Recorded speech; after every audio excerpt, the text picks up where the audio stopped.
स्वागत है दोस्तों। आज के मुख्य समाचार में आज देश और दुनिया से कई अहम और बड़ी खबर आ रही है। बात करेंगे हर खबर पर विस्तार से। 50,000 करोड़ से बढ़कर 11.5 लाख करोड़ हुई मोदी अडानी की जायदाद। अरविंद केजरीवाल ने दिए चौंकाने वाले आंकड़े को और बड़ी अपडेट। कांग्रेस ने जारी की बीजेपी के 225 घोटालों की सूची। भूपेंद्र गुप्ता बोले यहाँ चपरासी भी करोड़पति। इसी के साथ अगली बड़ी खबर में आपको बताएंगे। पीएम मोदी के खिलाफ 11 भाषाओं में आपने जारी किया पोस्टर। केंद्र सरकार पर लगाया तानाशाही का आरोप। एक और बड़ी अपडेट। अकाल तख्त के जत्थेदार ने सिख युवकों को रिहा करने के लिए सरकार को 24 घंटे का दिया समय। तो चलिए देख लेते आज की पहली बड़ी खबर। 50,000 करोड़ से बढ़कर 11.5 लाख करोड़ हुई मोदी अडानी की जायदाद। अरविंद केजरीवाल ने दिए चौंकाने वाले आंकड़े। दरअसल दोस्तों, दिल्ली के मुख्यमंत्री अरविंद केजरीवाल ने देश के प्रधानमंत्री मोदी पर बड़ा आरोप लगाया है। बता दें कि आम आदमी पार्टी के ट्विटर अकाउंट में डाली गई पोस्ट के अनुसार अरविंद केजरीवाल ने बड़ा आरोप लगाते हुए कहा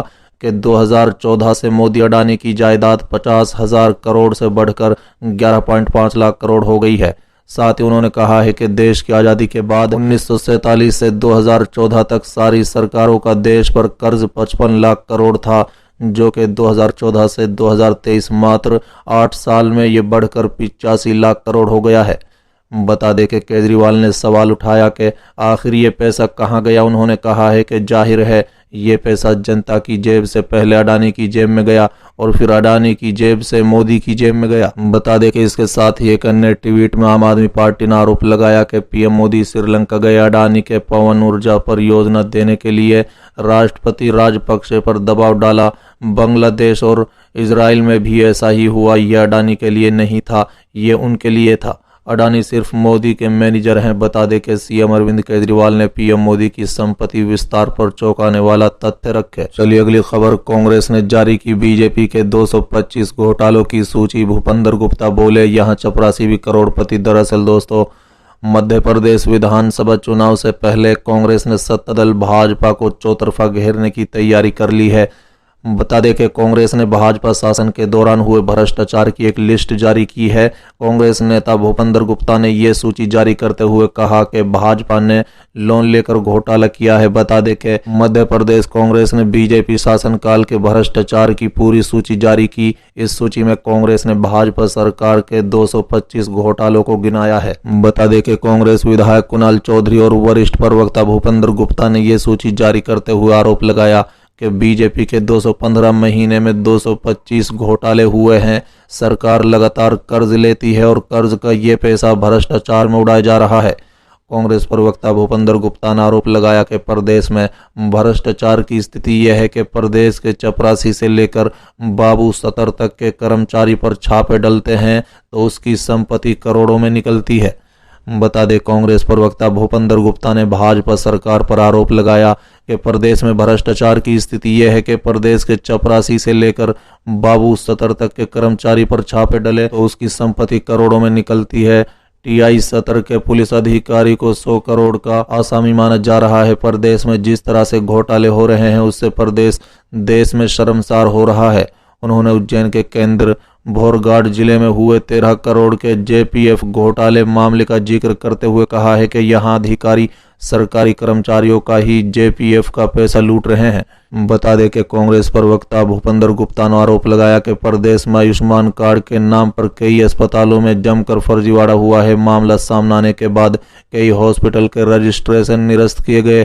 प्रदेश के नर्सिंग कॉलेजों में इस हद तक गड़बड़ी हुई कि कॉलेज स्टूडेंट की अटेंडेंस कोर्ट को भी नहीं दिखा पा रहे हैं। बता दें, इसी तरह बहुचर्चित कारम डैम की मरम्मत का काम फिर से मामले में ब्लैक लिस्ट की गई कंपनी को सौंप दिया गया है। बता दें कि प्रदेश में जमकर भ्रष्टाचार होने के बाद भी सरकार नारा लगाती है कि 3 साल बेमिसाल।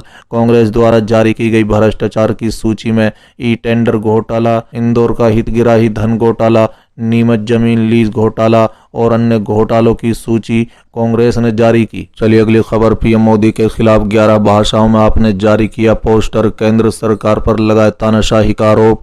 दरअसल दोस्तों, राजधानी दिल्ली में आम आदमी पार्टी ने प्रधानमंत्री मोदी के खिलाफ 11 भाषाओं में पोस्टर जारी किए। बता दें कि पोस्टर हिंदी, अंग्रेजी, मराठी, पंजाबी, मलयालम और अन्य भाषाओं में है। आम आदमी पार्टी 30 मार्च को पूरे देश में ये पोस्टर लगाएगी। बता दें कि आपके प्रदेश संयोजक गोपाल राय ने कहा कि देश में भाजपा की अघोषित तानाशाही लागू हो चुकी है, वो लोकतंत्र खत्म करने में लगी हुई है। भाजपा चुनाव आयोग और सीबीआई ईडी को अपने इशारे पर चलाने पर मजबूर कर रही है।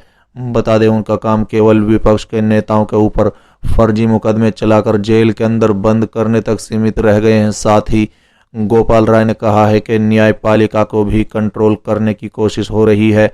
वहीं वो राज्य सरकारों को स्वतंत्र रूप से काम नहीं करने दे रहे हैं, लेकिन अब देश और विपक्ष के नेता किसी भी तरह के षड्यंत्र और फर्जी एफआईआर से डरने वाले नहीं हैं। चलिए अगली खबर। अकाल तख्त के जत्थेदार ने सिख युवकों को रिहा करने के लिए सरकार को 24 घंटे का दिया समय। दरअसल दोस्तों, अकाल तख्त के जत्थेदार गानी हरप्रीत सिंह ने सोमवार को राज्य सरकार को उन सभी युवकों को रिहा करने के लिए 24 घंटे का अल्टीमेट दिया जिन्हें कट्टरपंथी उपदेशक अमृतपाल सिंह और उसके सहयोगियों के खिलाफ पुलिस की कार्रवाई के दौरान हिरासत में लिया गया है। बता दें, पंजाब के मुख्यमंत्री भगवत मान ने कहा कि उन्होंने पुलिस महानिदेशक से उन लोगों को रिहा करने के लिए कहा है जिनको एहतियातन हिरासत में लिया गया था और उनकी किसी भी राष्ट्र विरोधी गतिविधि में संलिप्तता नहीं पाई गई। मान ने कहा है कि जो भी राज्य में शांति भंग करने की कोशिश करेगा उसके खिलाफ सख्त कार्रवाई की जाएगी।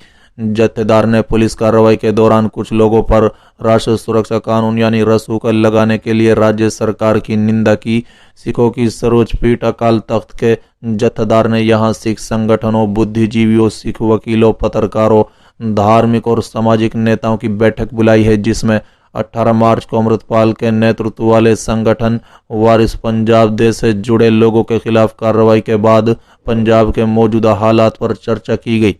बता दें कि जत्थेदार ने सभा को संबोधित करते हुए पंजाब सरकार के सभी सिख युवकों को रिहा करने के लिए 24 घंटे का समय दिया और कहा कि अगर ऐसा नहीं किया गया तो सिख समुदाय का गुस्सा उबालता रहेगा। बता दें, उन्होंने कुछ टीवी चैनलों पर भी हमला बोला और आरोप लगाया कि उन्होंने कथित तौर पर उन युवकों को अलगाववादी बताकर सिखों के खिलाफ नफरत फैलाई। जत्थेदार ने राज्य सरकार से एनएसए के तहत हिरासत में लिए कुछ लोगों को छोड़ने के लिए कहा। उन्होंने कहा है कि असम में डिब्रूगढ़ जेल भेजे गए लोगों को पंजाब वापस लाया जाना चाहिए ताकि कानून अपना काम कर सके। उन्होंने कहा है कि ये कहना गलत होगा कि हिरासत में लिए गए सिखों से राष्ट्र सुरक्षा को खतरा है। सिंह ने किसी का नाम लिए बिना कहा है कि हिंदू राष्ट्र की बात करने वालों के खिलाफ भी रसूखा लगाया जाना चाहिए। बता दें कि जत्थेदार ने कहा कि वो उन निर्दोष सिखों की पूरी मदद करेंगे जिन्हें इस मामले में पकड़ा गया है। जत्थेदार ने दावा किया कि लगभग 400 सिख युवकों को गिरफ्तार किया गया था और 198 को रिहा कर दिया गया है, लेकिन सिख समुदाय सभी गिरफ्तार सिखों की रिहाई चाहता है।